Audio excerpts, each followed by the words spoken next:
Hi, everybody. Hi, Kim. Episode 153. Yes, episode 153 of the, and we're doing the newscast thing again because it's stinking hot.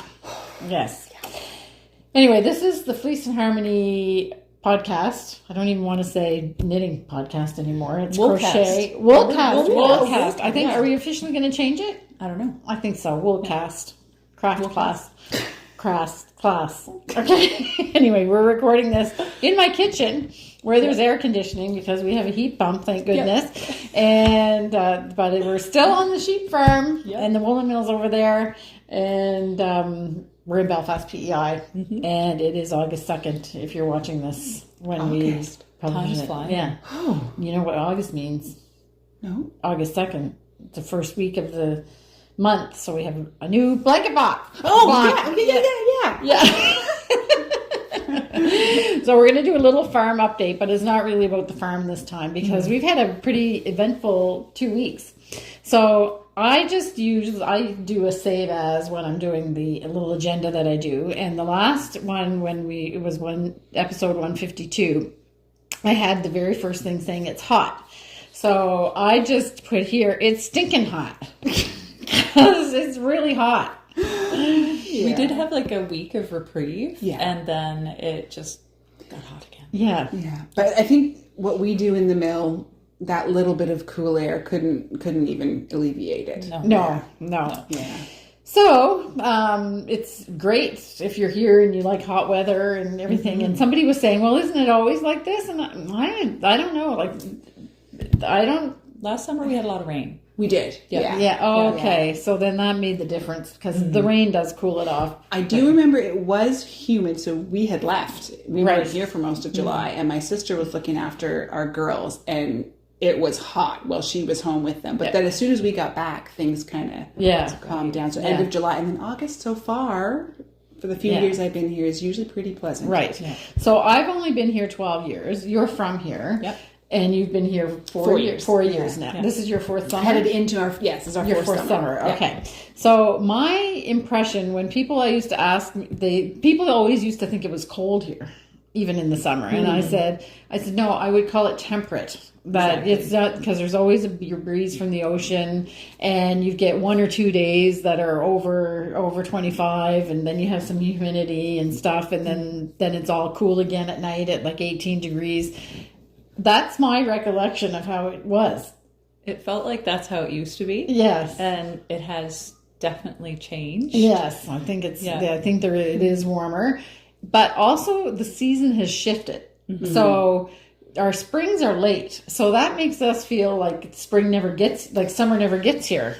So, but it's just because it's late, because then on the other end, it's also late. Like winter, we always had snow at Christmas time. And now we hardly ever do. No, we get like flurries, but it doesn't really stay. Yeah. And I was talking to one of the old timers, and he said that they used to skate in November. Okay. Oh, wow. No, you would not. So now it's not, and I think last year, if I recall correctly, you could still go to the beach, not you, Simone, because you go to the beach in January and swim.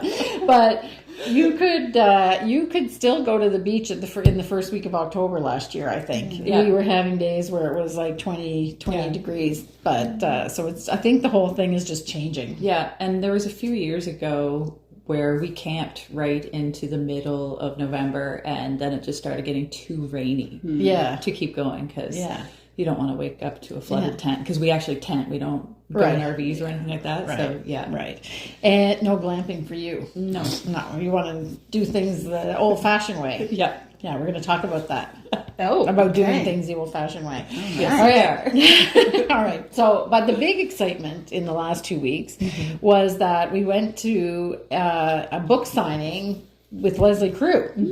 And we'd love to report, since we're here at the news desk, that she's absolutely as delightful as you could imagine she is in her books. And she was very gregarious and just like funny. She was really funny. She has a really good sense of humor, which is maybe no surprise to people that read, but her books, I think that we found when we read her books that there was like deep sadness and tragedy, but also joy, and that's actually her life. Yeah. She said that if you've read her books, then you know her, because she's in those books, that not literally like taking things or from her life necessarily, but just being inspired by her life. And she's had some tragedies and but still, I don't know, I just felt like she was just joyful and very down to earth. Oh yes, totally. Like anytime someone, like if they were asking any kind of a really academic question, she was like very practical about it. Yes. What I said in my newsletter last week was self-deprecating in a way that only a self-confident and smart woman can be. Yeah. Very good. Yeah. So that was really exciting. And then for me, I had something exciting that weekend as well. So we went on a Tuesday night. We went out to dinner, and then it was funny because we were seeing all the people gathering around. We went to a restaurant that's right across from the library, so you could see people there. And I was like, okay, yeah, for sure. But this is going to be, we better get over there, because it's going to fill up. That crowd is definitely a Lesley Crewe crowd or whatever, whatever that means. But there was a lot of people there, though. Yeah, it was fantastic. They had to bring in more chairs. Yeah. What would you say? Like more than 100? Yeah. I don't know what that room would hold. Yeah, more than big. 100. Oh yeah. Yeah, and they had to bring more chairs, and she signed all the books and everything. She's got a new one coming out. What is it? Death and Other Inconveniences. Yeah, so I haven't started. Or that's the one that she had just released. So you could buy that one there. Yes. And then she did start like talking hints about she's got another one brewing. Yes, exactly. So she published her first book the year she turned 50. And she's got 17 books now. So anyway, it's amazing. Yeah. So then I've talked about this before. We have a MacPhail's homestead, which is close by here, which is they kind of spruced it up. Sir Andrew MacPhail was dean of medicine, I think, for McGill back like at the turn of the century and in the 10s and 20s and whatever. And he was a man of letters. He wrote things and everything. He was a pretty important guy. And this was his summer place was here. And it kind of started the families had all moved away, and it was kind of getting down, kind of derelict, and the families of his descendants were not coming to that house anymore. They would come to visit PEI, but they wouldn't stay at that house. Right. So a group here in Prince Edward Island got together and decided that the house and the person was too important just to let it fall into the basement. So they started a foundation, and anyway, it's been going on, I think it's 22 years. You weren't meaning to make a joke. What? Fall into the basement, so they started a foundation. Oh, sharp, Betsy, sharp. 2 seconds there today. Yeah, wow, that's a good one. Dear. I wish I had thought of that. Yes, they started a foundation, and actually the very first thing they did was build a foundation. they raised the house and put in a basement, and so they've been at that now for over 20 years, so they're well established. But they have this lunch and lecture series that they do every summer, and I just love going to it. It's on Sundays, and you have a beautiful lunch, and then they have a speaker, and the speaker the week after we were at with Lesley Crewe was Anne Thurlow. So if you're from PEI, you may know who Anne Thurlow is, because she famously wrote a book about cabbages. So what happened was, when COVID hit, I thought it was something to do with the hurricane, but it wasn't the hurricane. It was when COVID hit. There is a huge cabbage farm here, probably the biggest one on the island, I think. And when COVID hit and nobody could travel, this cabbage farm sold almost all of their cabbage crop to make coleslaw. So people are wondering where I'm going with this. Yeah. But coleslaw is made from cabbage. And we sell a lot of coleslaw on PEI because there's a lot of fish and chips being eaten. Yeah. So everything that you get at a takeout or whatever always has coleslaw. It does. Yeah. So it's a young family that owns it. They were beside themselves because they had literally fields and fields of tens of thousands of cabbages, and nobody was eating out, and there was no takeout and whatever. So they were just going to have them rot in the field. So Anne decided that she was going to take action, and she wrote a cookbook about cabbages. That's what I knew about the cookbook. I did not know the story behind it.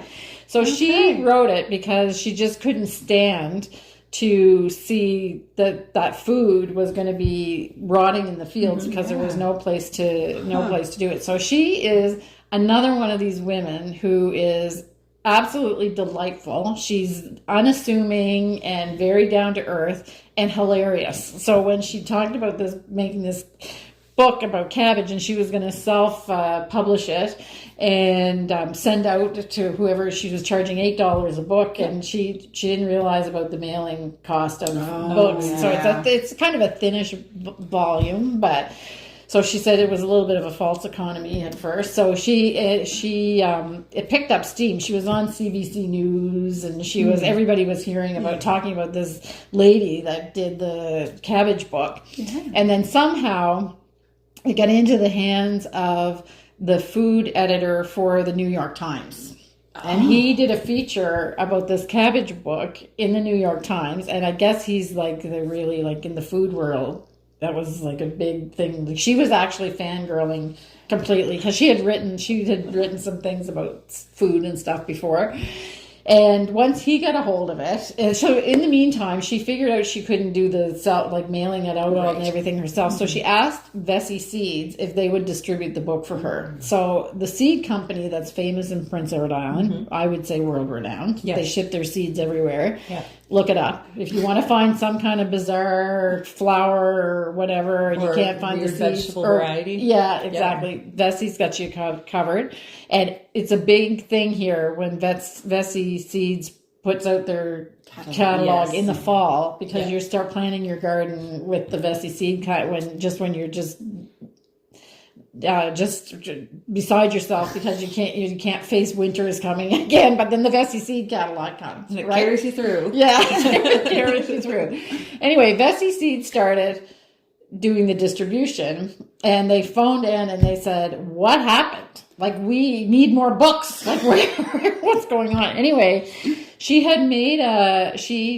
didn't want to keep the money from the books, so she made a pledge to Blooming House, which is a shelter for women here on Prince Edward Island, that any profit that she made, she would donate to them. And she was feeling a little bit bad because when she didn't calculate the price of the shipping that wasn't, she said, like I said, a false economy. But anyway, they got that straightened out. And to date, from that cabbage book, she's donated to over $25,000 to Blooming House. That's amazing. Awesome. Yeah. And she's just delighted. Good. So somebody afterwards, she took questions and signed books and everything. And somebody asked her, "Wow, what vegetable are you going to crusade for next?" You started at cabbage. It can only go up from here.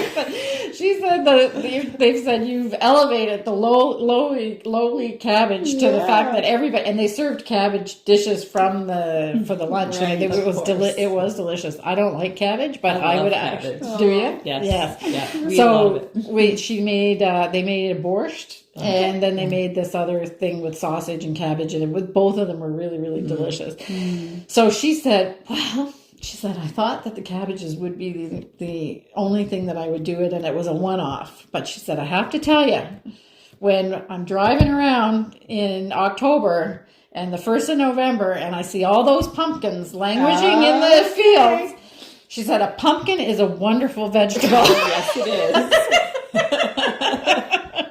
There's a lot you can do with a pumpkin. Oh, and you can go sweet or savory. Exactly. Oh. Yes. Yeah. So anyway, we'll stay tuned for that. I could get behind this one. Yes. So anyway, it was delightful. So that's So that's the longest farm update ever. That's not about the farm, but it was really, I don't know, it made my heart sing that we had those kind of women that are, and they're not young, either one of them. So I just had a birthday, so I'm not going to be too judgmental about that, or not judgmental, but singling people out for their age, because I'm closer to them now than I was last week. So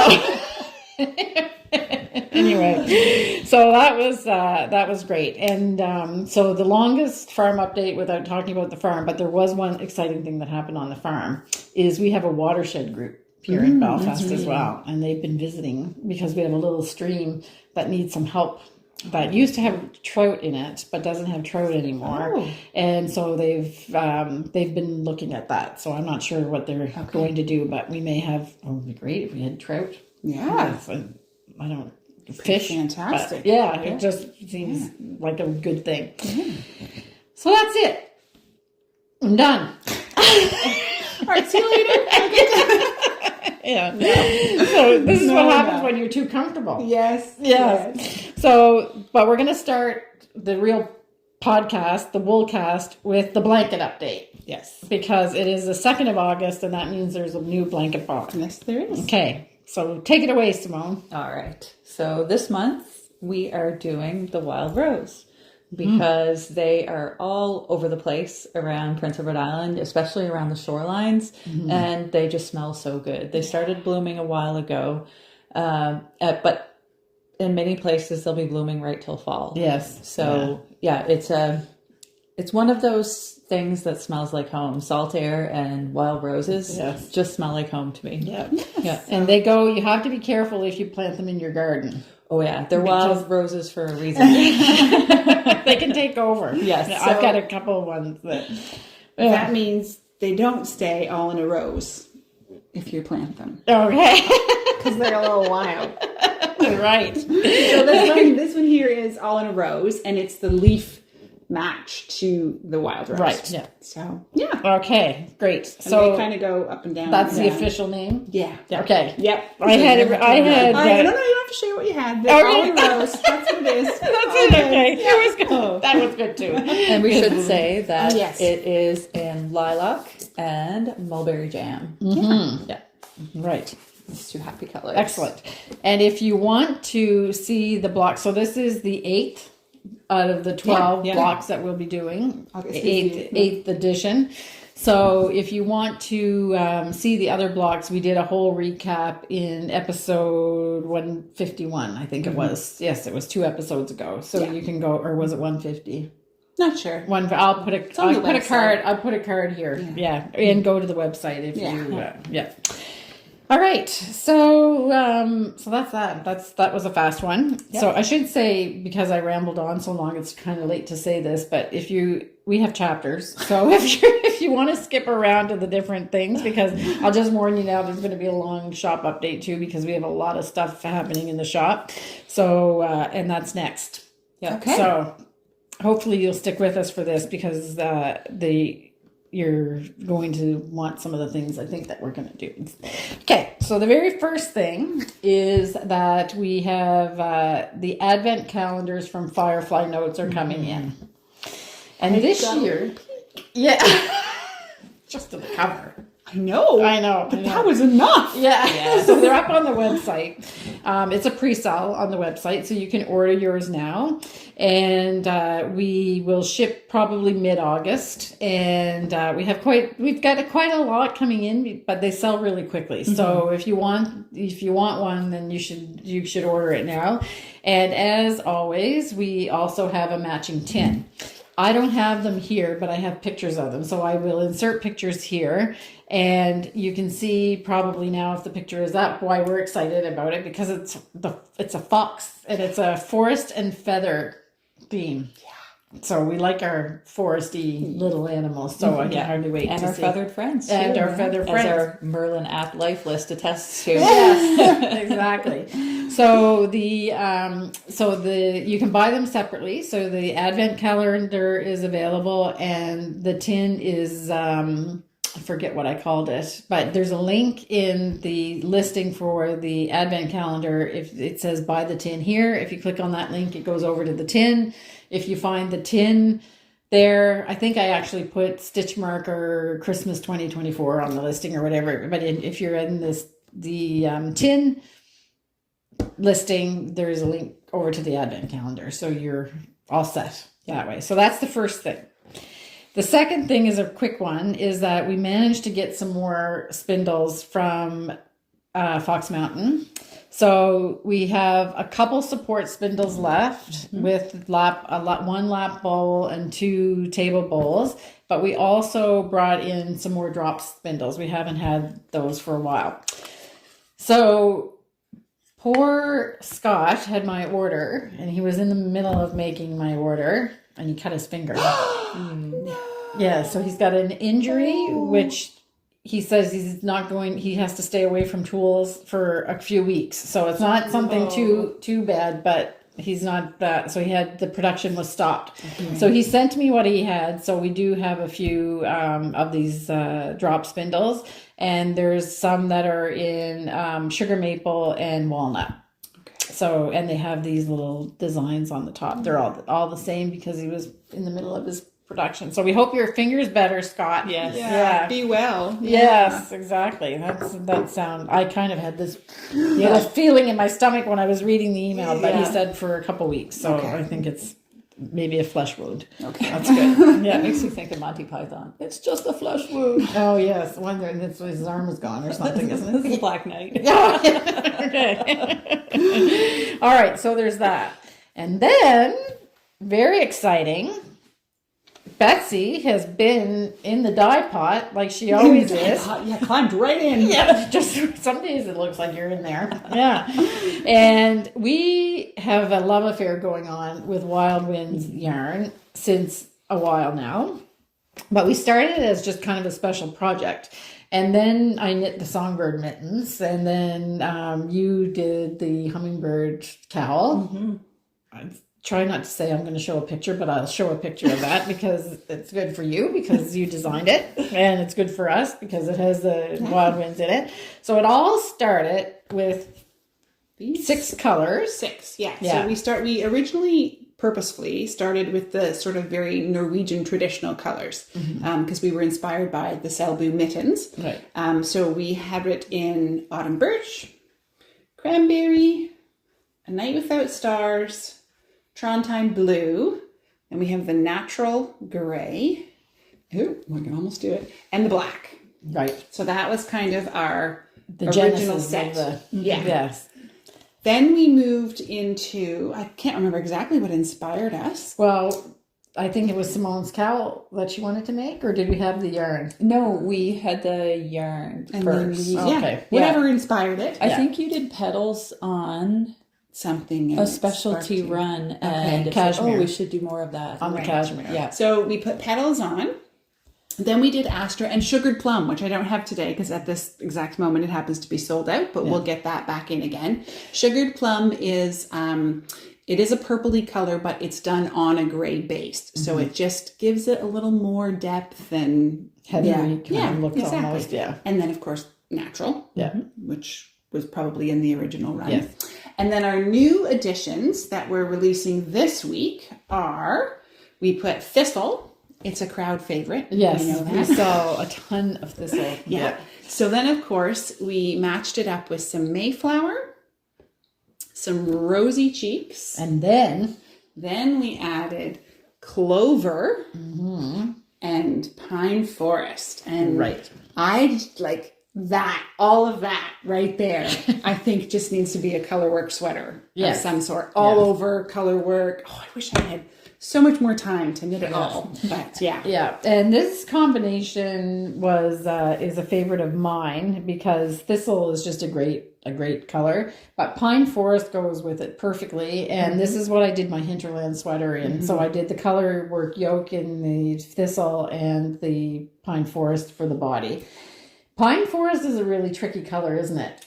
It is. It's a bit naughty sometimes. Yes, but it loves Wildwinds apparently. It's it's doing really well. So when we say tricky, it can go on not necessarily as a predictable as some other colors. So it'll still be pine forest, but it just shades. You might have some darker spots, some lighter spots. It's just the nature of the way that dye goes into the yarn. But for some reason, it likes Wild Winds. But also, Wild Winds is very white. Yes. Yeah. So and I love tonality. So for me, it's totally fine. If you're someone who really likes a more consistent, then maybe that wouldn't be your favorite color. Yeah.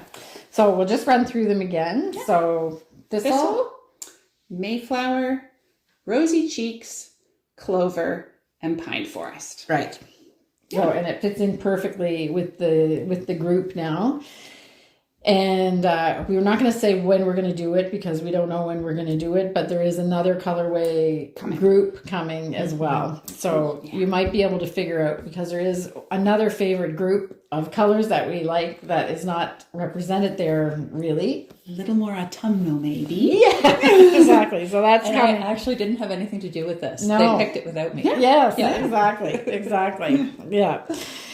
Okay, so something just happened. Here we are again. So we just finished a almost 2-hour podcast. And when we finished, we got up and looked, and there's 28 minutes on the iPad because the storage ran out. Yeah. So I actually feel like now I'm an official podcaster. Because it's not real unless this has happened to you at least once. Exactly. So I know you've been through it before, so I apologize. But now I feel authentic. Okay. Let's go. Round 2. Yeah, exactly. So Betsy is keeping us, Simone's not saying much, and I'm like not very happy. So anyway, Betsy's keeping us together. Okay, so we got through the shop update, except for one little thing. Literally a little thing. Yes, which is the buttons that we have coming into the shop that we're very, very excited about. So Jo Bint is the designer and maker of these wonderful little buttons. Her company is called Snowy Thistle Knits. And Jo was supposed to be at the Fibre Festival last year, but she got COVID right before the festival, so we had to cancel her class. So she's coming back this year, and she had dropped by the store. So I had never met her live, and we got to chatting, and I was complaining my usual complaint about how you can never find good buttons anywhere. And she showed me these little laser printed wooden things that she was making. And I said, "Can you make buttons?" And she said, "I think so." And so she went back home and she had got some cherry wood. I told her I wanted some Celtic designs and maybe a little floral designs. Can you send me a couple of samples? Which she did.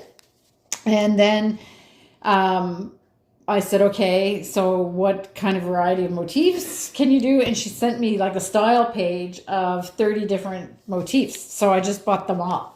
So they're really, really nice. They're about, we were just trying to decide how big they are. They're like what? I'm going to go at half inch this time. Half inch? Half inch. A half inch in diameter. Maybe, Yeah. And they're made out of cherry wood, like I said, 4 holes. We got 30 designs. I ordered 12 of each, and we're just going to see how they go, and then we can order more. And we did Celtic and floral designs. There's a couple little geometric ones. And there's also one that has little feathers on it, so that's also cute. Yeah, Betsy wants to learn how to list things on the online shop. So guess what, Betsy? You're going to have lots of practice because we've got 30 different ones. Yay, I get to push buttons. Yeah, exactly. So here we are. We'll take a picture of them. I've already got a good picture. You got a good picture? Okay, excellent. So this is just one of the examples, and so we're really looking forward to that because buttons are hard. Good buttons are hard to find, so that's great. Okay, so that's the end of the shop update, and then we've got something very exciting because we were a little bit worried because there was ROWAN last year did Festive in July, and as part of that program they had a free knit along by Martin Storey, which was the midwinter blanket. A lot of you participated in it. It was a blanket with different Fair Isle motifs, or not Fair Isle, I guess, color work. Holiday color work. Yeah, motifs. holiday color work. And it was just great. There was releases every week. The pattern came out, and it was really well done. And I was wondering exactly what they were going to do about that. So in the program for Festive in July, you actually had to pay because they had workshops and stuff, but they introduced a project by Martin Storey that I thought maybe they had made it so that you'd have to pay to do it, to participate, but they didn't. So the good news is that they just introduced that it was coming, and Martin has designed another project to do a knit along with Rowan Felted Tweed, and it's called the Snowflower knit along. It's a scarf this time, and I'm showing pictures here somewhere, or there will be pictures. So there's 10. Betsy's just like hopping off of her seat because she's really excited. I think she's going to do it. Yes. Yeah, I think I'm committed already. Yeah, you're going to do it? I'm going to do it. So the way that the knit along works is that the first pattern release will be, if you see us stretching, it's because we've already been sitting here for hours, but backless chairs. In backless chairs, so we're doing our yoga, whatever, trying to keep we our all have backs good posture though. It's yes, great. Exactly. Yes. Yeah. So back to Martin. So Martin has designed this scarf, which is knit in the round. So it's a tubular scarf, and there's 10 different motifs, and then they repeat. So it's a nice, generous scarf made out of Rowan Felted Tweed. We're going to show you the colors. There are, I think it's 8 colors. So you need 12 balls of Rowan Tweed to do it. The first release will be August 31st when the first pattern release. And then after that, there will be 9 releases, including a live cast-off party when you're at the end of the project. So it's really, really nice. And I'm just going to show you the colors. So we'll pick it up. He started with purples, and I'll just go through. I think they might be in order of the way that they're going to flow in the project. So the first color is amethyst, and then there's camel. And then there's bilberry, so I'm assuming that that's probably going to be one. We'll give that to you, Simone. Then you have stone and iolite, and the next one is clay. So this might be another motif, we're guessing. And Betsy will have the next one, which is frozen and cinnamon. So we have 8 colors that go together, and obviously in my color story with purples, but Betsy's excited. I was gonna think about changing the colors, but I just remembered my dress winter coat is gray. Oh, okay. This would be pretty perfect. I might just have to go with the original. All right. Yeah.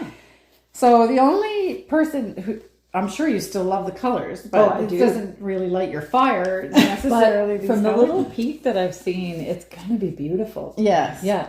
So, but I think we should do maybe 2 more color choices, so that because a lot of people will like blues or something, like that, and your heart would sing. Your heart would sing with autumnal colors. So we'll pick out a couple other colorways to do it, and put the suggestions on the website. We'll take some pictures of them tomorrow maybe, and we can add some colors. So we won't talk about the colors that we chose, but you're probably seeing 2 more pictures of different color choices that we can have, and I will list the colors in the description of the video so you can pick them out. So it takes 12 balls of felted tweed, as I said. So we will offer a little discount if you purchase all of the yarn that you need from us for that. So we'll give you 10% off of the yarn with a discount code, and the discount code is We Love Martin. And we do. Yeah. I like almost everything he designs. I really find he's a good designer. He's got they're classics and things that he designs. So it's We Love Martin, all in lowercase letters with no spaces in between for the discount code if you want to purchase your yarn for this. So to sign up, you have to, I think if you just Google Rowan Connect, you'll get to the Rowan Connect website, and it's probably ablaze all over the opening page of that website because they're featuring it right now. And you have to register, so you register, but when you click register, there's no charge for that. So it's absolutely free, and you'll get the patterns to download each week, and then you can attend. They do live sessions as well during the whole thing, so it's really fun.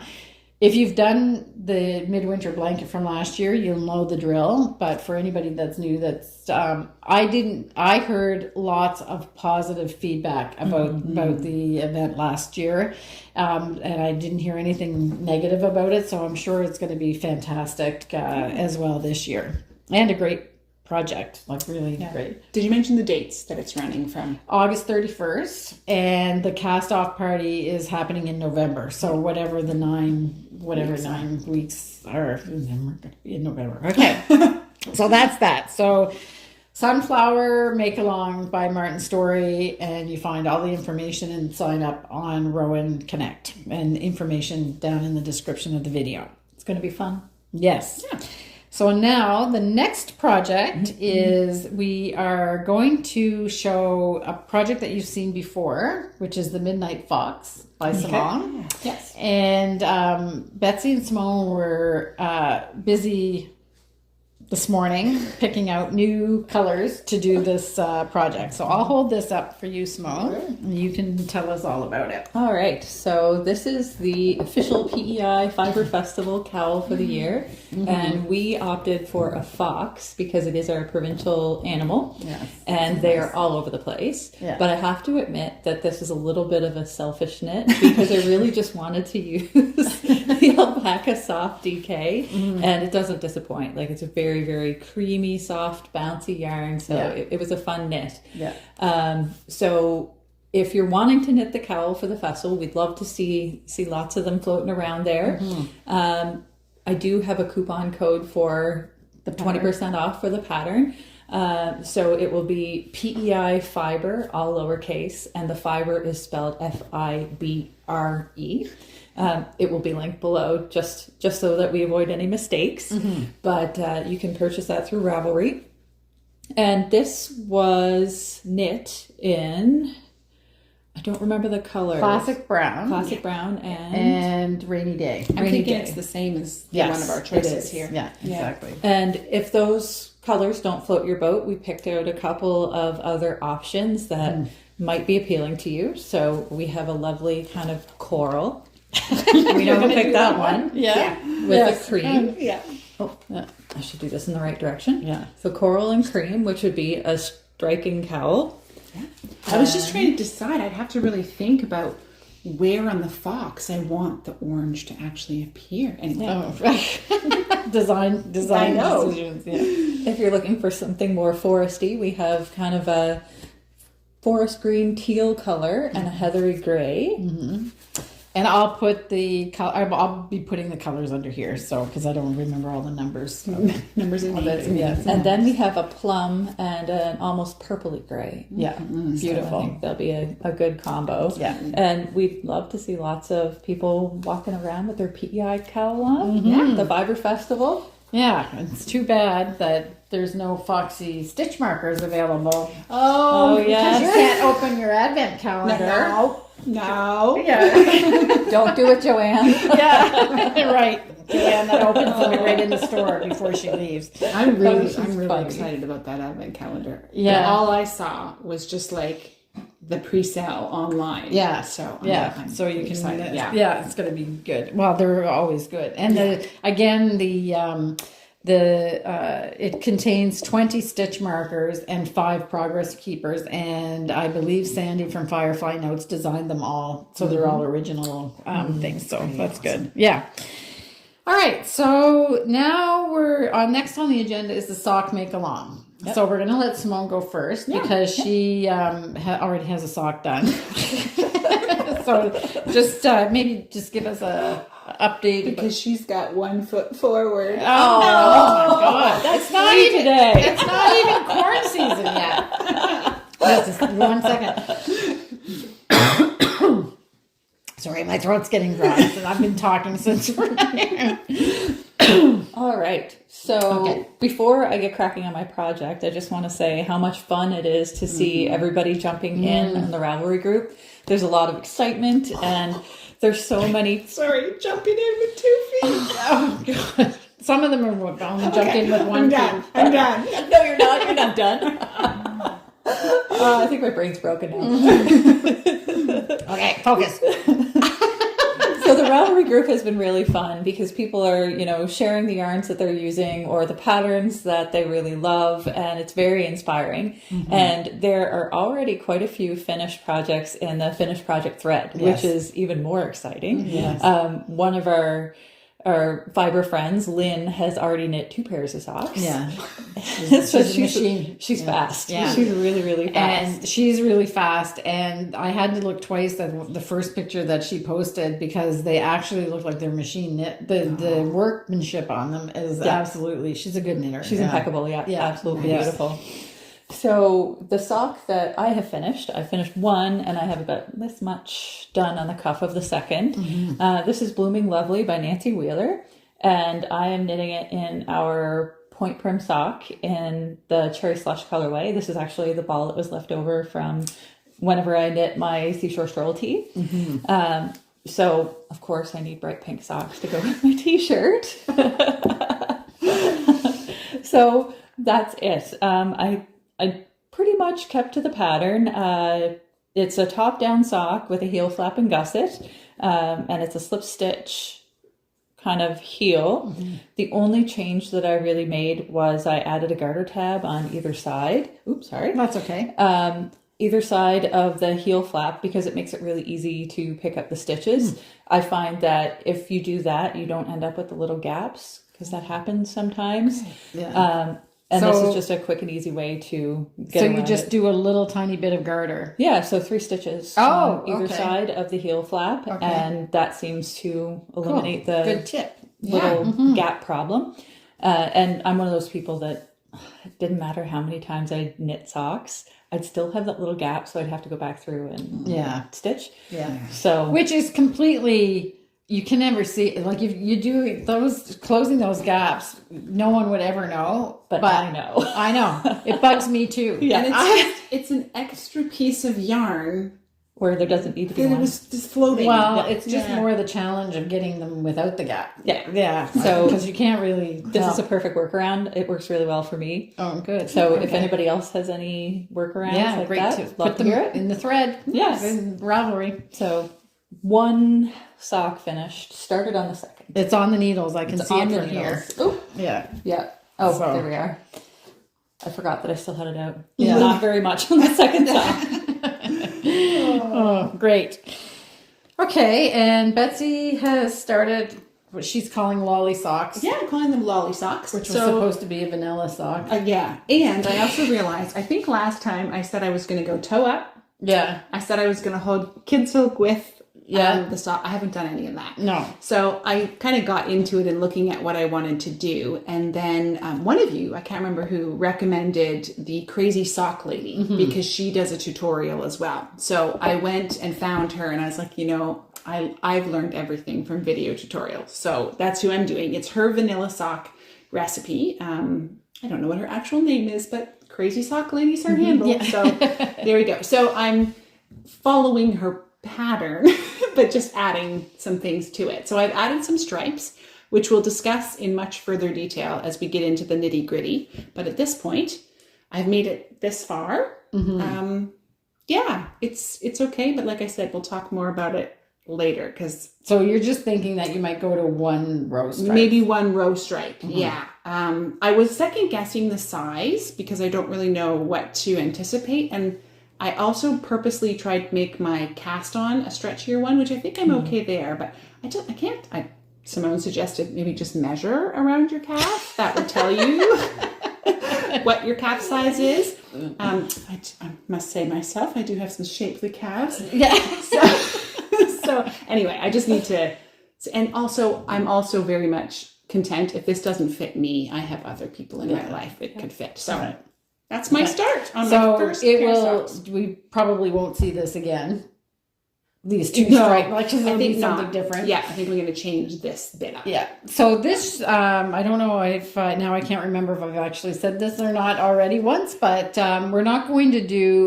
You can do it this week because I didn't really have time to do much work on my and Betsy finished hers.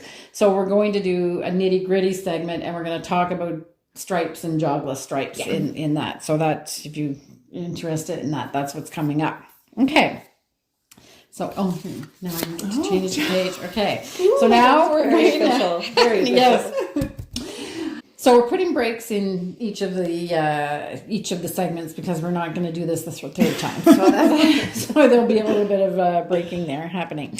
Okay. So now we're going to talk about the projects. So once again, Simone is carrying the flag for us with actually wearing something knit in the middle of summer. Yep. So but it's also a finished project. It is. Very exciting. Yep. It's beautiful. And I've been wearing this for most of the day now, and I have to say it's really comfortable, even though it is made out of like woolies. Yes. Yeah. It's actually really comfortable. So this is the Vellichor tee by Andrea Mowry.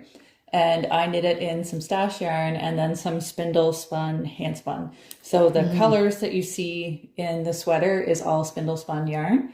And I did some modifications to this. The pattern is lovely and it's very straightforward. So it's quite easy to modify to your tastes. I don't really like wearing sweaters with a lot of ease. I tend to prefer something a little closer fitting.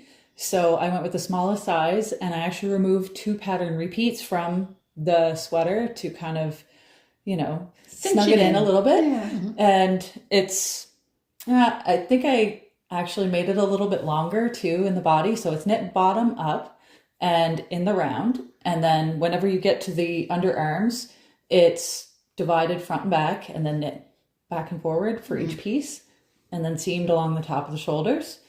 And I actually knit it a little deeper in the yoke portion. I know it's not technically a yoke, but we're going to use that for lack of a better term right now. I tend to be a little thicker through here because I have a bit of muscle. So I need a little extra depth in this portion of the sweater. So I just added a few extra repeat rows. So again, it's very, very easy to customize to your tastes. And then whenever I was picking up along the edge for the sleeves, I added in extra stitches. I did go down a needle size for the sleeves, and I'm happy I did because I didn't want the edges to flare out. I noticed sometimes with rib, you have to be a little bit careful because it will get kind of ripply. Yeah, well, that's a good tip, actually, So I went down a needle size and I picked up extra stitches because my yoke is longer. So... yeah, it all worked out and I'm very happy with it. Gorgeous. And I would knit another one in a heartbeat. Yeah. Yeah. And it's just, I'm looking at it closer here. It's just a combination of knit and purl. Is that what's going on? No, actually it's twisted stitches and mosaic. Twisted stitches and mosaic. Yeah. So tell me exactly what mosaic is.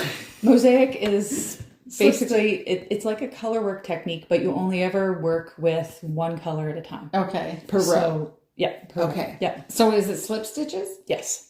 Okay. Yeah. All right. So at one point you would just slip the stitch, doing it one row, and then the next time you'd slip the one and knit the other kind of idea?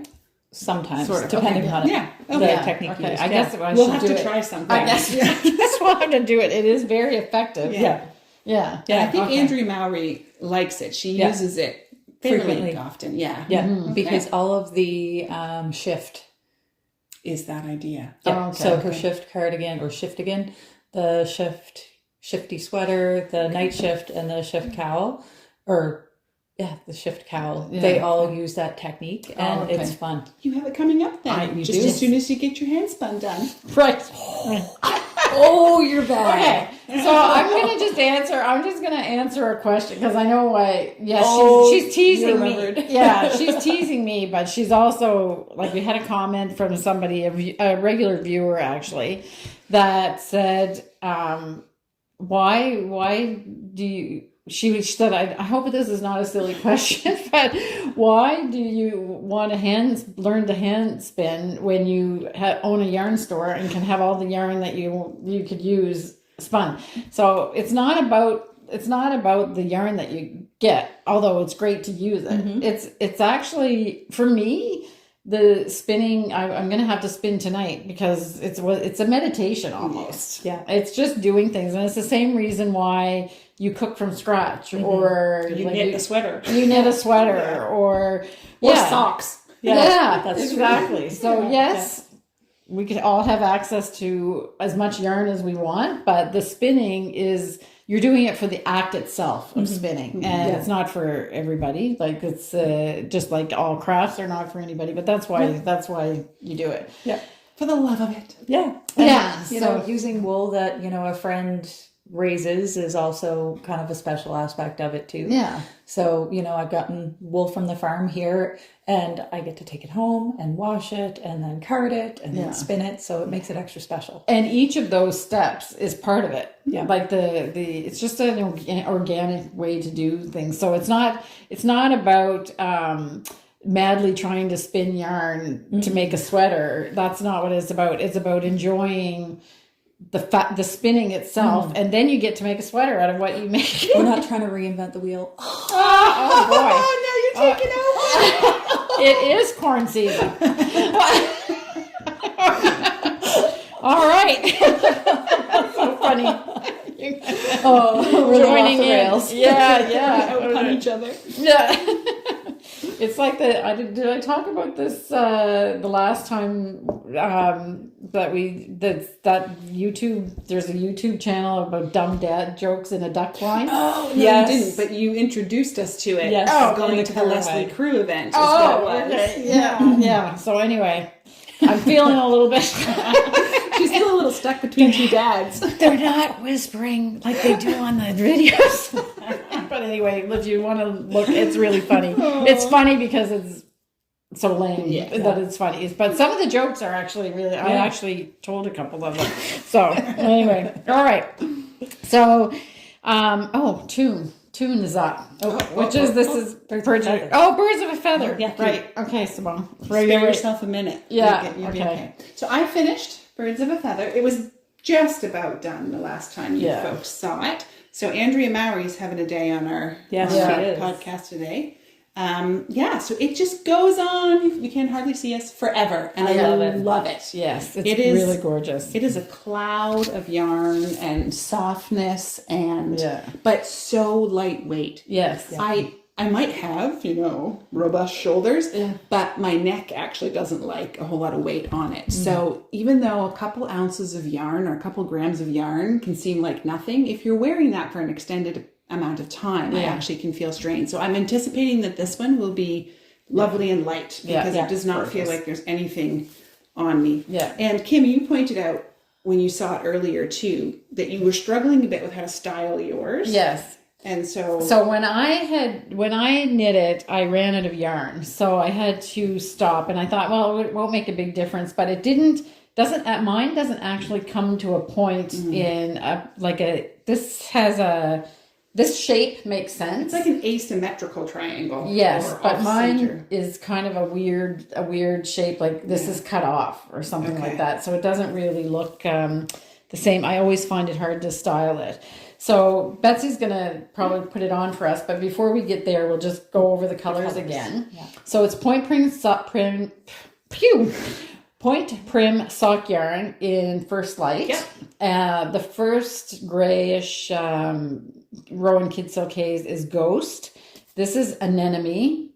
This is Apricot, and this pink one is Crown Jewel. Which might be my favorite, so I figured out how to make sure I got the most of it. Yes, exactly. To my shawl. Yeah, it's very smart. Yeah, I love it. Yeah, it's gorgeous. Yeah. So you put it with the point down. I just start with the point down. I'm interested in this, but everybody else is going saying, "What is your problem?" But I just wrap it around. Oh, this is a new one. I could leave it even just with that shoulder. Yeah. And I bring this one around. And then I often actually will bring this part up and over. Okay. I see. I don't know. And I look in the mirror and just decide what I'm doing. I don't know. I got twisted. I don't have a mirror today. So Anyway, nice. I don't know. Well, and it's so drapey. Yeah, exactly. This does not probably look very good. I could do that much better, but without a mirror, it's... Yeah. Now I'm tied in. It's very long. Just going to get you out. And I would not wear it with my big dangly ears. Yeah. It's definitely a generous shawl. Yes, absolutely. Yeah. And I just it's one that I would just, sit around like this. Yeah. Kind of with it and maybe throw it over my shoulders. And even if you just did it, just over your shoulders. It just feels like if I was wearing it with a dress, I could fling it about. I have a house shawl, and it just lays on the back of my chair, and I throw it on whenever I'm cool in the fall and winter. Yeah. Nice idea. By the fire. Oh, it's starting to sound kind of like autumnally. No, summer. We're still summer. Yeah. Remember, stinking hot? Yes, although it did cool down since it's starting to rain now, which we weren't expecting rain today. Well, is it still today? Well, yes. Is this day 2 of this podcast? Right. Okay, so then Andrea Mowry's up again. Oh no, I'm going to do my tune? Yeah. All right. Yeah. So here was, I said last time, see, this is why I should never say anything like this, is that I was saying, it'll be a finished object the next time I come. But I was telling Betsy and Simone that I did a little bit of psychoanalysis this morning because it's not finished. The knitting is done. I have both the front and the back done, and this is all that's to it. There's nothing else to knit other than just the border or the trim, which will literally take me, I don't know what, a couple hours maybe just to get the whole thing done. It's really quick. Yeah. But I've been delaying, and I was trying to figure out why I was delaying, and I think the reason is because I'm thinking that I want to do an I-cord edge. The pattern itself is just a few rows of garter, and I'm not a big fan of the loose edges or rolled edges or whatever. So you did as the pattern suggested. Yep. The garter stitch. Do you remember how many rows? Like 3 or 4? I think it might have been 5. 5. Okay. Yeah. Oh, probably the same as what was supposed to be done on the bottom. So, I think so. You may recall that I actually did not do the garter on the bottom either. I made a picot edge instead, which I'll have to sew up. So I was like, how am I going to I haven't done an I-cord edge before. So I'm not afraid of the technique because everybody says it's easy. But I was just not sure if I wanted to. I was a little bit worried about, is it stiffer? Like would you still have or is it unstretchy? No, but it can't. It's not. No, it's nice and stretchy, but it's nice and stretchy. But if you go, I find in my own experience anyway, if I go down to needle size, it gives you a nice firm edge that stretches a bit, but not too much. Okay, and it's beautifully finished. I love a good I-cord edge. Yeah. Okay. Yeah. So after Simone and I discussed it and talked about it and whatever, I'm going to do the I-cord edge. So now this will be finished because I'm stopped procrastinating about it. And I really want to wear it. Yeah. And worst case scenario, if you start out with the I-cord edge and you don't love it, just pull it out. Yeah, I'm sure I'm going to like it because it's kind of like tailored. It's a more tailored look. Yeah, I think you'll like it. It's almost like piping on a suit. Yeah, exactly. Yeah. Okay, so that's it for tune. So now we've got another Andrea Mowry project. We do.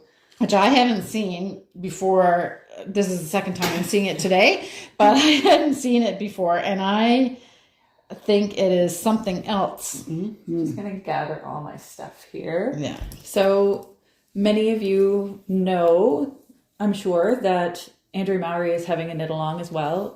She just released her sweater pattern called Framed, and I could not resist. So I'll hold it up here. I've gotten a good start on it. I just started it yesterday evening. So gosh. Yeah. Oh, really? Yeah. Oh my. Yeah, I knit my swatch. I was happy with my swatch, and then I just started knitting the sweater.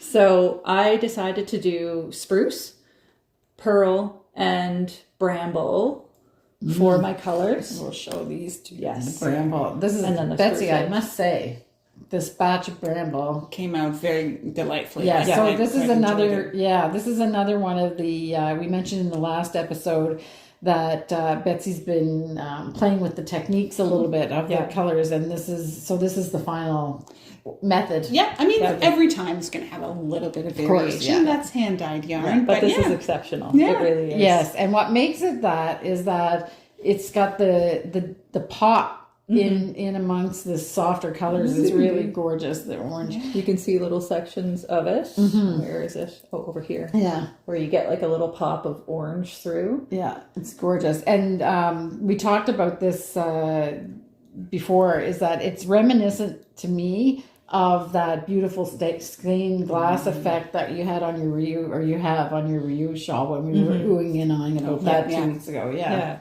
It's like almost all of the boldest Ryu colors kind of all mixed together. Exactly. Yeah. So true to form, I'm going to modify a little bit. I'm going to make the body longer just because I want a longer body. I don't really love wearing cropped sweaters myself. They look great in everybody else. It's not my thing. I think you know what it is? A lot of folks wear them with high-waisted skirts or dresses. Yeah. You and I working in the shop, or the mill part of the shop doesn't give us a lot of opportunity to wear dresses. That, and I find that if it's too short for me, I have a tendency to like tug. And I'm going to ruin my sweaters if I keep doing that. So it's better off just to, use a little bit more yardage. I just like longer sweaters. So kind of like the Vellichor, I'm going to make the body a little bit longer, and I'm also going to make it a little deeper through the shoulder section, just because I need a little extra space. And I'll probably want slightly larger arms. So will that just mean figuring out how much more of a repeat you want to do? Okay. Yeah. And like how big are they? We've been joined by a fly, and he disappeared whenever we were prepping, and now he's back. Yeah, and we're not stopping. The repeat is 26 stitches, or 26 rounds. Okay. Rows. Rounds. Yeah, it's rounds here, but it's rows on the chart. I'm going to go there. And it will be rows whenever I get to the front the shoulders. Yeah. Okay. So you just have to decide at what point you want to kind of break your repeat. Yeah, whatever part makes the most sense. Because I am adding additional length here too, so I'm thinking I probably want to like end at the top of a repeat, not halfway through. Right. Yeah. Right. Okay. So I'll just have to be a little mindful of that. Yeah. Yeah. Gorgeous. And because we can't help ourselves, we also picked an additional color option in case anybody else wants to knit this.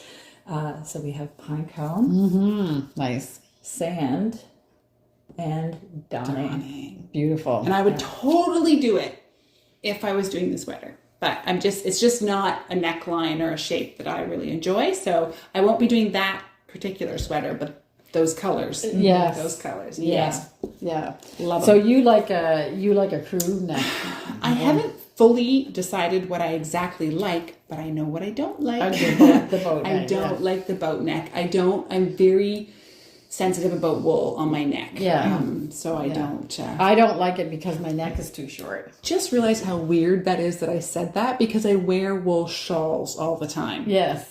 So I don't know. It's just something about it makes me feel. It's like pressure. Like, I don't know. Yeah. It's like this spot right here doesn't like it. And where a shawl, I always keep my shawl a little loose. Oh, okay. Yeah. Okay. So I don't like turtlenecks. Yeah. But it's just right across. Don't you find that sometimes, it hasn't happened to me lately, but because I'm not wearing a lot of like stiff clothing anymore, but you feel like you're going to choke, but you're not. It's ridiculous because it's not there's no pressure, but I don't mind the feel of it. It's just that it's not a very flattering I love it. It works on you. It works on you. So but I also don't like a V-neck on me, so it's all a matter of I like a preference, straight neck or a V-neck. And you wear it comfortably. Yeah. Like when I'm in it, I look like I'm trying to escape it. Yeah. And so I feel like I don't look relaxed. Yeah. Because I'm conscious of my sweater all the time. Yeah. But you don't look like you're trying to escape your sweater. Yeah. No, I'm comfy. Good. Yeah. Good. All right. And okay. So let's do the amazing but not as fun parts first. Okay. And then we'll save the fun part, the funnest one for last. Yeah. So we're going to know what that means. Okay. What am I picking up? Yes. So you're going to pick That's up. going to be the last one. Yeah. Okay. So we'll continue the flower series first. So I'm This is a narcissus, is what they called it. I'm not actually a florist or a person who even grows flowers. So if these are not the correct names for these flowers, I'm just going by what the pattern called them. Yeah. So they called it a narcissus. I really like it. I think it's the last flower addition that I'm going to make to what I'm calling my summer bouquet. And once I have it all done, I'll come and show the whole bouquet again. I like it. I love the shape. I love all of where the wires are all placed. I'm a little disappointed in my color choice here. I think it just looks a little more animated or cartoon compared to the rest of my bouquet. So that's okay. It can still stay in part of it. I'm learning. And I think the next time I do one, I'll know. It's like being a flower arranger. Right? Yes. It takes time to know what belongs in a bouquet and what doesn't. Yeah. So yeah, this one's fun. It has the long leaves and you work a wire all the way in so you can like bend them and set them exactly they're really nice. And I just was looking at even like the little stamens and everything. And I'm sure you've already got a picture of that. So the crochet part, I would say, is fairly straightforward and simplistic. If you've done any crochet, I wouldn't be worried about that part at all. It is fairly fiddly putting them all together because you do work with a glue gun, which I've mentioned in the past, but I'm getting a little bit better. And my glue gun has been through the ringer. It's been to multiple grade school classes and back. Yeah. So I could probably do with an update, cleaned up, upgrade. One that I don't have to worry that blue paint is going to come off the glue gun onto my project. Yes. Okay. So you know what a narcissus looks like in real life. Daffodil. Yeah. Oh, it's a daffodil. Yeah. Yeah. Well, sort of. So there we go. So it's kind of the right shape. Yes. So it wouldn't be purple. No. So you can. You don't need to comment. We know it's not purple. I don't care about the colors. The same kind of family. This is actually a good color for it, actually. But would it have had lighter petals when I think of it? No, it had yellow. But like a lighter yellow. Yeah. So some of them, probably one of the most common narcissus actually has a kind of an orangey center with pale yellow. Okay. Yeah, that's a common one that you see. Yeah. Yeah. Oh, there we go. I have one in my garden that is kind of it's a yellow like that with white petals. Around the yeah. Okay. So there we go. So it's the shape is there. Yeah. But so I think I just need to add one more piece of greenery that I'm just going to do like leaves. Right. And I'm going to do, I think, maybe 5 on a stalk. Okay. And then stick that in and that will round the whole thing out. Yeah. And then I have dreams of an autumn one. So we'll see. So we had a comment about somebody that wanted to, she said you should check out some of the Olympic bouquets that have been done in past, like historically. So I actually did not real flowers in Olympic bouquets or something like that. I Googled. And there's all kinds of examples of things that the different games had done. And the one that was the most mesmerizing to me was, I think it was Beijing, but I'm not sure, was they were actually knitted with a cashmere yarn. And I can tell you, when you saw those people being presented the bouquets, you would have no idea that they weren't real. Yeah, I've seen there's another. So this one is done by a company called hookok.com. And then I've seen, because of course, once you start looking at one thing, the computer catches on and throws it all your way. Done with really, really fine yarn. So that's probably what they're using. And like a super fine hook. And so, it's so light and airy, like a flower petal would be. Yeah, it was amazing actually to see them. So, but this is more me, a little bold, a little strong, a little in your face. They're gorgeous. Everyone. Thank you. Lavender is still my favorite, though. I think it's my favorite too. Yeah. It's so easy to make. I can do a couple stalks of lavender in an evening. So I agree. It is fun. It's good. Yeah. Okay. So then we have the bunny. Okay. Yes. Okay. So don't be alarmed. They were the first time they saw it. But, yes. So this is a bunny skin. Skinned bunny? No. With no eyes. It's horrifying. I'm making fun of it. She just did it without even asking. So it's, I think it's starting to look bunny. We'll call it a bunny hood. It's a bunny hood right now. Oh, gosh. Minus the ears. And so there's a bit more seaming that has to happen. This is done by Claire Garland out of her Knitting Peter Rabbit book, which I'll show in just a minute. she just must have, a brain similar to Jennifer Beal, where she just can see in 3D. Yeah. She can see in 2D what needs to turn into 3D because it's all knit flat. And then you just kind of seam it together, or she has you do like some shaping to bring things down, quick, narrow. Yeah, the little nose at the front there. Yeah. So she's very good at what she does. So I really enjoy them. So this will be a much less frightening looking Peter Rabbit. The reason why Simone and I are kind of like, when we first saw it, we kind of freaked out a little bit because we both tramp around in the woods. So you know what that looks so like. we've seen Bunny similar to that. Yeah. Or snowshoe hair similar to that. And it seems like the eyes are always the first to go. Yep. Yeah. So horrifying. This is the book it comes from, which is not horrifying. No, it's beautiful. And I bought the book kind of intending to knit the characters, but I also figured if I never do, that's okay. Yeah. I have this thing. Kim has assured me that it is perfectly acceptable to be a knitting book collector and a knitter. You do not have to knit something out of every book you purchase. I have a lot of books. But me too. Knitting. About everything. I have to convince myself of that. So I have indeed started Peter. So this is the cutie that he will become. Yes. So I love it. It's a gorgeous book. I think she has 12 of the characters in here. And we're getting the book. Yeah. I was very excited when I ordered it. Yes. I think I'm probably going to be buying this book. Yes. So we have this book coming into the shop. I know that I've placed my order. They've billed me for the order, so I'm assuming they shipped the order. So it'll be here sometime. If I get any kind of indication about when it'll arrive, I'll maybe stick it on the newsletter. But within the next couple of weeks, we'll have this one.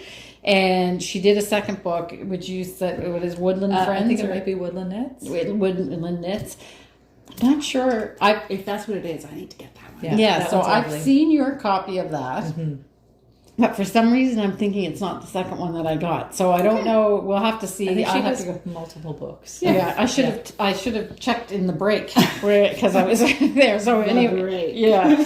So we have. I'm pretty sure I've got the second Claire Garland, which would be Woodland Knits, and then I also have the box of socks coming by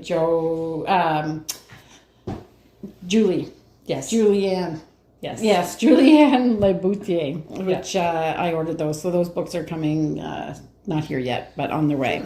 And it is, you're right. You just to have that book. Yeah. And the same with the Woodland Knits too. So I won't go showing it, because we'll save some of it, but it has some of the Beatrix Potter illustrations incorporated, and it's very cute. Lovely. Very cute. Yeah. Nice. Okay, so now the next thing. So Kim and Simone are very excited. Yes. Octopus. Yes. So I can't remember. I was scrolling. That's what it was. I can't remember what it was. And I saw a crocheted octopus, and I said, I want that. Yeah. I said, I want it, and I started it. That doesn't happen very often, but that was the case with this one. So this is, again, the octopus skin. Yeah. The start of it. And I'm making this out of our Selkirk worsted. It's Mayflower, but it's actually a little bit lighter version of Mayflower than we actually make. Yeah. So there's that. And then it has the under part of all of the tentacles. Right. All of the little, it's amazing. The little suckers. suction cups. Yeah. So this will get crocheted, together, so that it will all be his under or her underside of the tentacles. You have to really appreciate the thinking that went into the detail. I apologize. I also should have looked up. I got so excited about doing this pattern, I didn't look at the name of it. I don't know who made it. I just started. And it's well worth the excitement because it's really cute. Yeah. I'm really excited. Yeah, and it even has she built in the little beak area, which I didn't know what it was at first. My daughter was like, "Oh, Mom, you're knitting a sombrero with dangles." Yeah, it's yeah. Actually, Simone asked me if it was an octopus hat. If I was knitting an octopus hat. Yeah. And I saw it over there, and I was like, "She's knitting seaweed to go with her octopus." No, but yes. I do get to knit a headband that has like bits of coral crocheted on so top. it says of it as an well. octopus princess. Yeah. go. Yeah. So I'm very excited. So this is run number 1 to learn how to do the pattern, so that when I buy giant chubby fat yarn to make a kraken, I'll know exactly what I'm doing. Yeah. Okay. So, yeah. So I want to just make a couple comments about left-handed and right-handed crochet, because Betsy is a left-handed crocheter. Yes. I'm a right-handed crocheter, and if some of you have been watching us forever, then you know that Betsy taught me how to make the amigurumi llamas that she does, and we were completely puzzled about the fact that my llamas did not look like her llamas. Like the shape did, but the shape stitch of your individual stitch. Yeah, so my stitches all looked like a star, and Betsy's had these beautifully uniform little X's. Yeah. And we couldn't figure it out until I did a little bit of research, and it's the way you wrap your yarn around the crochet hook. So I said I wasn't going to really talk about this because I'm not sure I'm saying the right thing, but just bear with me. So when you're a right-handed crocheter, and I've almost finished the Wallflower blanket, so I've done enough crochet stitches, but it's something I don't even think about anymore. So I think what I do is when I make a loop, I loop the yarn over the top of the crochet hook and then bring it through. Betsy loops her yarn with their left hand in the opposite direction. Yeah, I'd have to be holding the hook to know for sure. Yeah. But I'm fairly confident it is in the opposite direction. I'm left-handed, and I go over, and mine don't look like that. So it's got to be the over Must be thing the over versus part. the under. Under, yes. Because Okay. I always go over. And I learned crochet from amigurumi artists. Yes. So it would make sense that's why I ended up doing that, because I was copying exactly what they were doing on their video. Yes. Even though they were right-handed, I was making sure I did the exact same movement. So what I read was that some amigurumi artists recommend that you do this stitch rather than the normal stitch that you would have with a single also crochet. Thinking, if I remember, yours actually had a tiny little circle in the middle of it almost, didn't it? Well, it was more. It wasn't as tight as this. Yeah. So this is, and by tight, this is not tight. No. But there's no spaces between the stitches. They I guess what would that be? It's a dense little Tessellation cluster. Yeah, exactly. Whereas mine never looked like that. Space. So for things that require stuffing, this is actually better. And you can look this, if you just Google it, you'll find all kinds of stuff about it. But this is, so this is also leading up to the fact that when that was just sitting over there, I thought, now what cotton is that she's using? But it is actually Selkirk worsted. Yeah. And it's, even though this looks dense and tight, you still have like a little bit of the halo, and it's very silky. I didn't say so, but I actually started using just a very inexpensive cotton that I had at home. And I stopped because, number one, the one I had seen online was done out of a tweed yarn, which I also really want to do, but felted tweed is way too thin for what I'm looking for. And so then I did the cotton, and it's a totally different look. It's just not this. It looked so much more modern toy, if that makes sense. Yeah. Using the wool and having that tiny bit of halo and fuzz just makes it look more, I'm going to just use the word classic toy. And I like, not that there was too many, crocheted octopuses walking around in 1930. Is that your stitch? That is my stitch coming out. Oh, that's all right. okay. No worries. What size hook are you using? I think I'm using I didn't bring it today, which is really silly. I think it's a 3. Okay. Okay. So it's or 2, something. I'll check and confirm. It's tight. Yeah. For our worsted, you wouldn't want to knit with what I'm crocheting with. Because you've got me curious, and I think maybe I need to make a crochet toy. You should go for it. You should do it. It's really fun. And it's, I don't know, I've never really crocheted toys out of wool before. No. I always stuck to cotton. Part of that being, I was like, well, it should be washable, and this is not for anybody who needs to be licking it or spilling on. No. Yeah. And I mean, my octopus. Your emotional support octopus. There we go. Because it can give me a hug. Yeah. Totally wrap wrap its little tentacles around. Yeah. Oh, it reminds me of on a lot of levels, I have a real thing about those fox things, stalls or whatever. With the face still attached. Yeah, and the feet. This is a live, friendly octopus. Yes, okay, yeah. All right, anyway, we love it.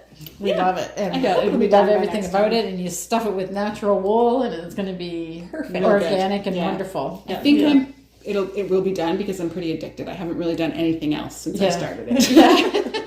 So what was the conversation? People thought that I was telling you had to have it done for the... Oh, so my sister's visiting, and she says to me, she's like, why are you working at that? Like, does Kim say do you have to have it done for your podcast? Does Kim make you knit that? I was like, no. I'm just obsessed with the finished product. So we should clarify that for you folks as well. Kim is very generous with the podcast. Simone and I are allowed and welcome to knit whatever we want and at whatever pace we want. So who am I to say anything about knitting at a pace? So if anything ever feels pressurized, it's because we do it to ourselves. Yeah. Well, we try to keep it fun. Yes. So... All right, so I think that's it for the project. So now I have Tour de Fleece here, but obviously Tour de Fleece is now over. Yes. I didn't finish even one skein for Tour de Fleece, but there's a couple things we want to finish up about. Yes. So I don't have my bobbin that I've been working on here because it hasn't really changed much. But we did do a scientific experiment to prove a myth buster. Yeah, there we go. Episode of myth buster. Oh. So I've been complaining about this braid of what should be beautiful fiber that I'm spinning on. And because it's cashmere and I forget what the wool, merino, I think. Yeah. So it should be like soft and silky, but it was braided for quite a long time, and it's heavily dyed, as we talked about that in previous podcasts. And I was saying, I think it was a real disappointment for me that it wasn't just like a dream to spin, because it wasn't. I was fighting with it all the time. You suggested that it might be a directional thing, so I did flip the thing, and it was slightly better, but I don't know, it could be placebo effect, just psychological, that I just think whatever. So I happened upon YouTube. I think we might have even talked about it in the last episode because I had seen it. And I forget who it was that did it. I think I actually put it in the last episode. I think a customer maybe recommended it in the comments. Maybe. Yeah. I don't know. Anyway, we talked about it in the last episode. So she steamed it. She said if you've got a braid that's all kind of matty and clinging to itself and not very nice, then you can steam it.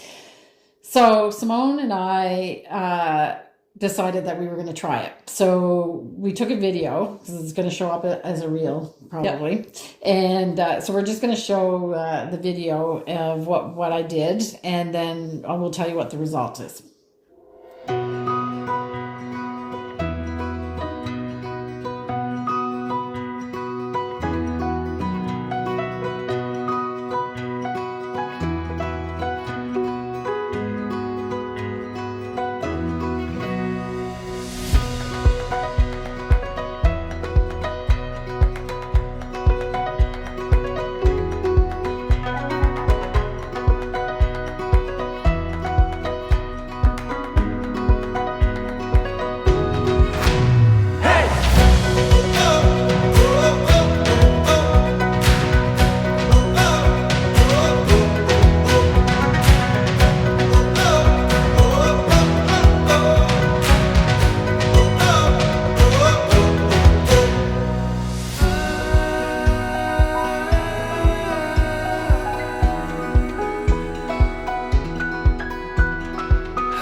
Okay, so that was the video. So unfortunately, on the video, the effect was kind of underwhelming. And that when the person did it online, and I'm not saying that she did anything to make it look better than what it is, but it did puff, but it was, I think mine might have even been more matted than hers was, because it kind of was like Okay, we were waiting for the big, the science experiment with the volcano. We were waiting for the big eruption, and it just kind of went. Anyway, however, and we turned it over a couple of times because I didn't want it to get wet because I wanted to do the spinning part of the experiment right away. So when I actually got behind the wheel and held it in my hand and started spinning it, so the little piece of braid that I was doing was like about this round, and it just went poof. Ooh. When I started working with it. I'm reacting to nothing. Yeah, poof. And it almost, it became like this wide. Yeah. It was almost like spinning across the bat. It was so fluffy. It did definitely make a difference. Yeah. So if you got any of those matted, heavily dyed things, disappointing braids that you wanted to be softer and fluffier than the steaming, it actually worked. Yeah. I was just a little bit disappointed. Just a little. And what? Because I came in the next day. The pot that I used was scrubbed. The lid was scrubbed. There was a colander sitting there. And I was like, first a little bit worried because you shouldn't make spaghetti lunch out of stuff that you've dyed. Yeah. And then a little bit disappointed that there was no spaghetti lunch. I left my colander there, yes, and I did clean the sorry, for the you didn't want anything to get on. Yeah. You don't use the covers, really. Just when I do what I call a pot dye, which I will just do if there's a very small amount of yarn that we need to dye. Good. Yeah. Speaking of dyeing, we should tell everybody that the Ryu kits are done. So if you ordered one, it went out today. Yeah. So, UPS picked them up this morning. So we still have a few other kits if you're interested. They are currently in stock. However, if those sell out, I will ask you to be patient till post Fibre Festival. So the next time they'll be ready will be end of October. Yeah. But we still have a few at the moment. Okay, great. So that was a segue because I said Tour de Fleece is over, but Simone actually has continuing to spin. Simone never stops, does she? I know. You don't stop spinning. Yes. Yeah. Because she loves to spin. Yeah. It's been kind of fun of it. Yeah. So I didn't take in my lion's mane because I actually didn't do too much more on it. I did work on my kitchen sink bat that I made. So I'm fairly full on this spindle. So I switched over to my Fox Mountain. And I've just been continuing along. I still have about 15 grams left. And then it will be time to ply. And since this is just like a fun textured kind of yarn, I'm going to ply it with some Yehezkel case. I just haven't decided the color yet. Yes, out of the 83 colors. Yes. Which we have all of. I'm sure we have something that would be suitable. Something that'll work. Maybe I have to do one of the color change ones. That way I have a whole lot left for other things. Okay. And you'll just get like, if you're not loving one of them, there'll be something else coming up. I like this idea. Actually, it's just a gradient. Yeah. It's not of the same color. It's not still fun. Yeah. And I think it'll be fun because it'll add more interest. Yeah, it'll be a little fuzzier, and it will definitely be like a boucle-ish, texture kind of deal. Like, this is going to be a terrible description, but those Christmas yarns you used to get, they're acrylic with the strand of sparkle. Okay, that's what I'm going for because I want all that texture, but with wool and silicone mohair. The deluxe. Yes. The deluxe. I'm really curious to see how it's going to come out. Like, part of me is worried the Yehezkel might completely overwhelm. No. Like, this will just become the core, but we'll have to, it'll be really interesting to see. I've got plans. Oh, okay. It's going to work. She's gonna okay. Sure, it's going to be great. Yeah. I'm sure we're going to all want a skein of it. Probably.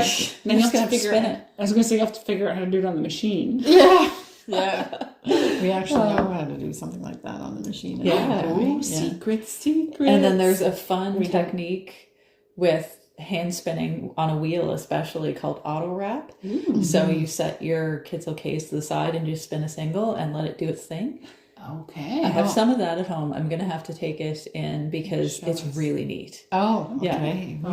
We need to see that. Okay. More spinning fun coming. Yeah. All right. And speaking of more spinning fun, I was spinning at the Diversity Festival. I was doing a demonstration in Montague on Sunday. and I did this bobbin in about 2-hour time span. It's some locally grown Shetland cross, and I did the hand carding and then the spinning so that people could see that portion of the process. It was a lot of fun, and it spun up really fast. So I'm getting through that fleece. It's huge though, right? It's huge. Yeah, because I mean it's a Shetland fleece, so it is a good size. So I am going to be spinning for a while on that. So I'm going to try not to bore you too much with the same color. Will it turn into like one sweater, 2 sweaters? This is actually going to be a present for somebody. Okay. The farmer that raises the sheep, her husband really loves this particular ewe. Like she's just one of his, fiber friends. So as a surprise, I'm going to be knitting him a toque and probably a scarf. For Christmas. Nice. So I do have to get at it and get it finished because the knitting won't be that long, but the spinning definitely takes some time. And it's just kind of a neat little thing. Very nice. See that right there, that's another reason why hand spinning, right? Because you can there's that extra step of sentimentality and putting a little bit of your heart into something that you're giving to someone. Oh, and I should say that this is a surprise. So if anybody knows who I'm talking about, don't tell them. You're counting on the fact that he's not watching the episode. And thanks to everybody that said because I said some people are intermittent watchers on the last episode. So we got all your comments about that you watch every episode. So that was we love it. We love it. Okay. So is that there's nothing that fly, I'm telling you. And we're really worried. I don't know if we've already said this here or not, but we're worried that he's flying in front of the camera and that the camera is going to focus. So if it's going blurry, and we're sorry, but nothing we can do right now. I'm not good enough with the chopsticks. Go Mr. Miyagi. Okay, so no, you can do it because I didn't do it. This is my now we're getting delirious. This is my You Can Do It sweater. So this is the second, this is the front. I've already got the back done up to where I would start the color work. And so the rib is almost done. I think I have 5 more rows to do of rib, and then it's just straight knitting up to where I was on the other piece that I have. So looks kind of pathetic, but there is a whole other piece. And you warned us that you're going to bring all the pieces up to the color work. So exactly. So it might be a little repetitive by the time I've done it. Okay. But we are going to talk a little bit more about those jogless stripes. So this is officially the Knitty Gritty. So first I need to confess more than one mistake that I was making. So there was the whole jogless idea, which I knew from the beginning. Then I got overconfident and I was like, I'll know which is the beginning of the round. I'm working on double 4 points. But then somewhere along the way, I was like, I don't want the beginning of the round to be like at a needle seam. We'll call, where you start. So I shifted it over. Well, then I actually couldn't see the beginning of the round. So I started getting a little continental drift. So it was heading this way.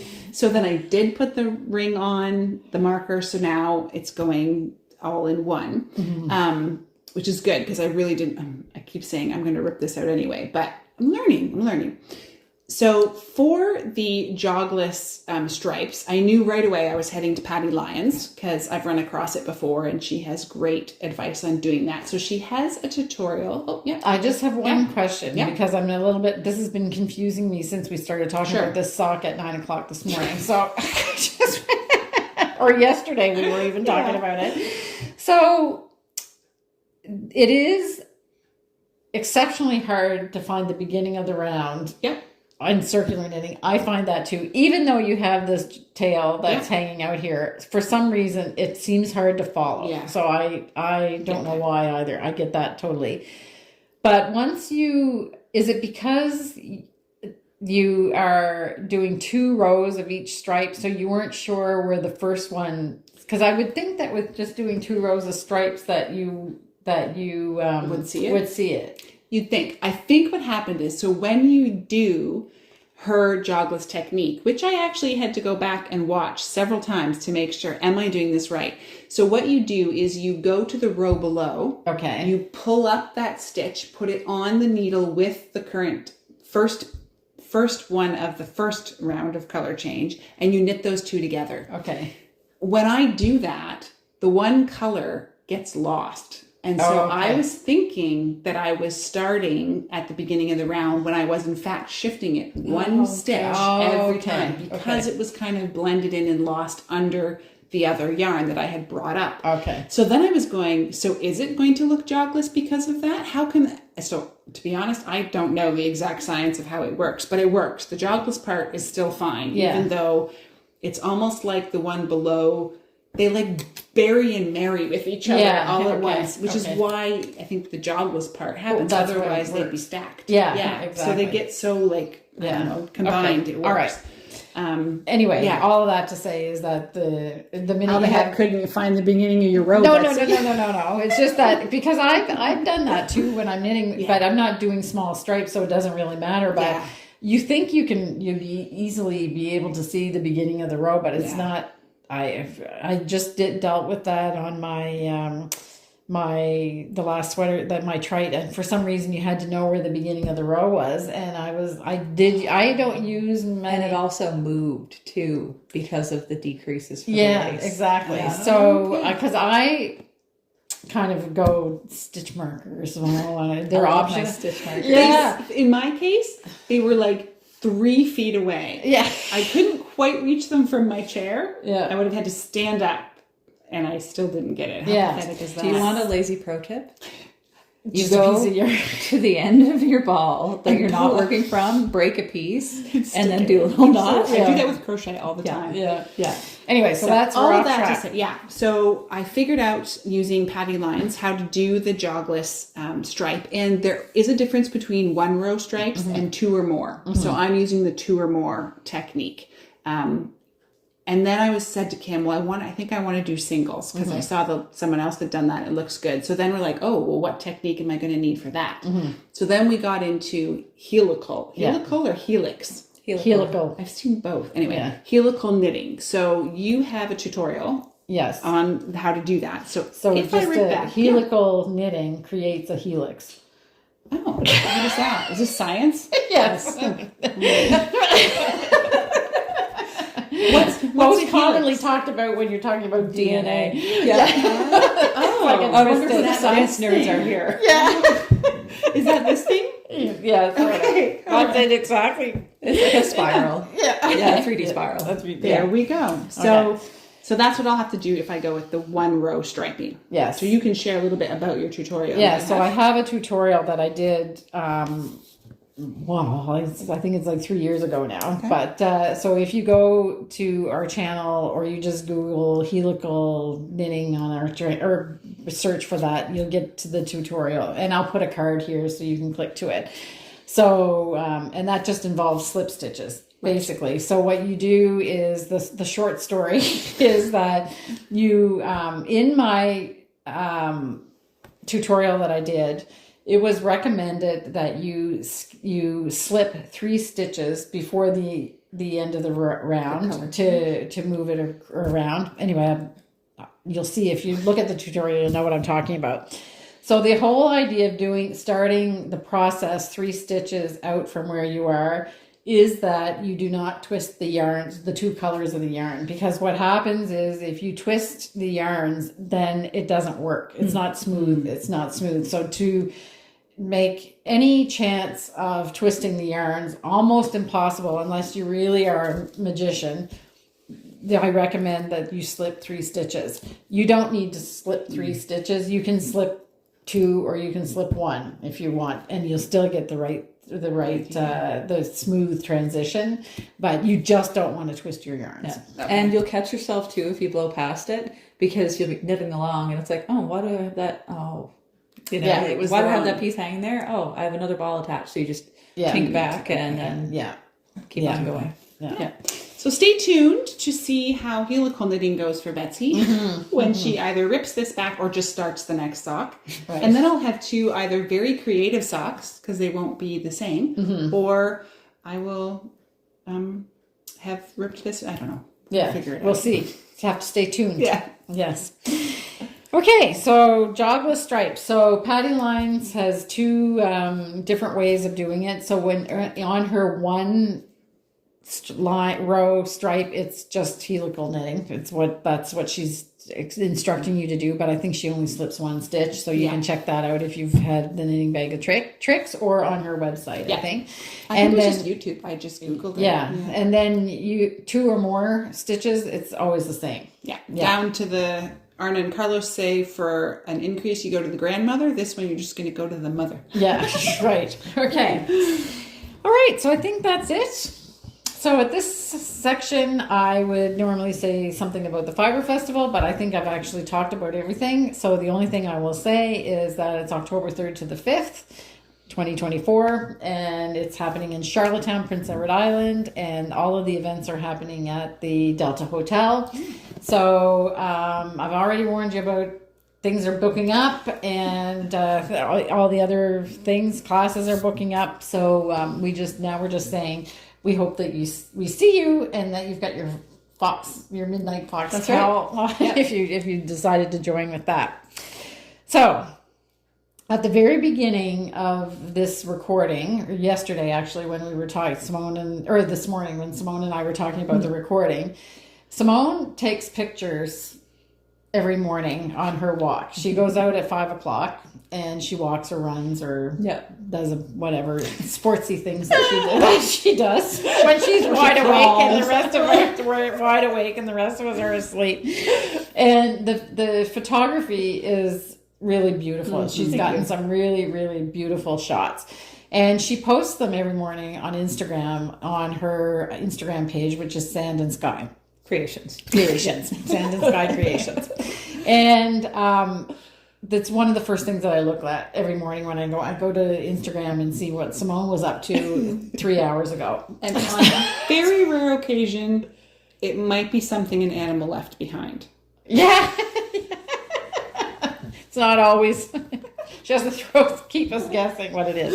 Anyway, this morning, it was absolutely exceptional. So before we sat down here today, or was that yesterday, I said to Simone, in the farm update, can I show some of your pictures, especially the one that we did, and then I completely forgot about it. So now as we go to the harmony part, I will insert some of Simone's pictures at the beginning of the harmony part. But I had kind of an exceptional 5:00 in the morning experience myself this week, because Ken and I went to one of the inns around here, and we actually went to Delvey by the Sea and spent an evening there. And when we checked in, the guy at the desk said, the room that you're in, make sure that you close the blinds, because the sun comes right up and shines right in that room, so you want to close the blinds. So we said, great, we don't want to be up at 5:00, that's for sure. It's supposed to be it's supposed to be a break. So we made sure that all the blinds were closed before we went to bed. And we went to sleep, and we had a great night's sleep, and I opened my eyes, and I was like, what time is it? It's 5 to 5. Okay. So I said, we may as well open the blinds. So we opened the blinds, and when we opened the blinds, we could just see that the sunrise was just starting. So the Delvey by the Sea is about a 3-minute walk from the beach. The beach, we could see the beach from our window, but if you don't want to walk over sand dunes, which is a big no-no around here, we had to go down a bit and then into a proper entrance onto the beach. And it was just spectacular, the view of that sunrise coming up over the water, and there was just enough cloud to make it interesting. And so I started taking pictures, and then I was like, oh, I'm going to send Simone a picture. So I texted her, and what I said, is it too early? Is it too early? Did I wake you up? It's like, no, I'm outside too.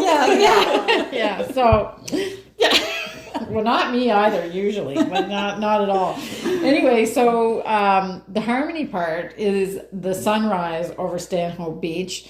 with a little bit of a contribution. I've asked Simone to send me 3 of her top 3 pictures that she's taken in the morning. So that's what you're going to see at first.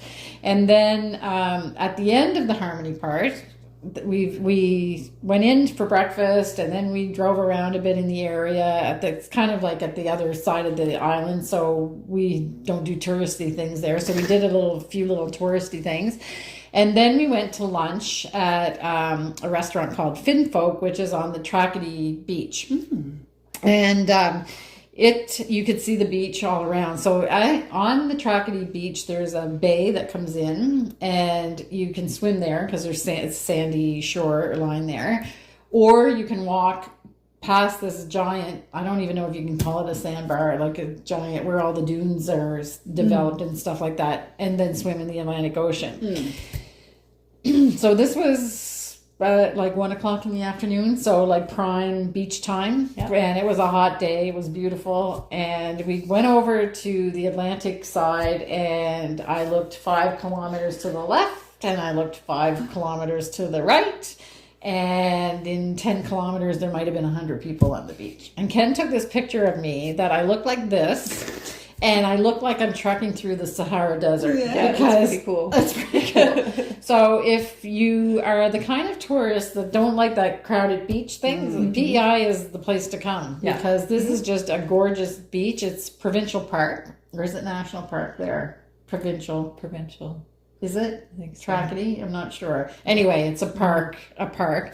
And there were people there, but the expanse of sand, and it was just gorgeous. And I think then I texted you saying, aren't we lucky? Yes, we are. We are so lucky. Yeah. And it was funny because when you guys came back from your trip there, you said PEI is really a beautiful place, and I said, yeah, it definitely is.